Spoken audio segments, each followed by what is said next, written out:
ও দিদি ভাই, বাইরে হঠাৎই বৃষ্টি এসেছে, এই ওয়েদারে কিছু মুখরোচক বানানো যাক। কুমড়ি খাবি? কুমড়ি? ওটা আবার কি? চল দেখাই। একটা পাত্রে বেসন, কর্নফ্লাওয়ার, নুন, কালো জিরে, হলুদ গুঁড়ো ও পরিমাণ মতন জল দিয়ে স্মুথ ব্যাটার তৈরি করে নিতে হবে।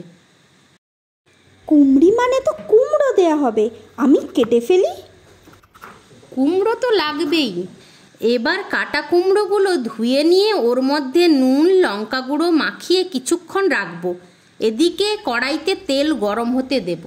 ব্যাটারে একে একে কুমড়োগুলো দিয়ে আমি গরম তেলে ছাড়ি।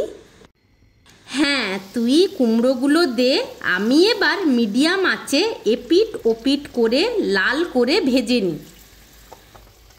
তাড়াতাড়ি ভাজো, আমি একটা টেস্ট করব তো। করবি তো। এবার ভাজা হয়ে গেছে, তুলে নিলেই তৈরি মুচমুচে স্বাদের কুমড়ি। এবার শুধু খাই আর খাই।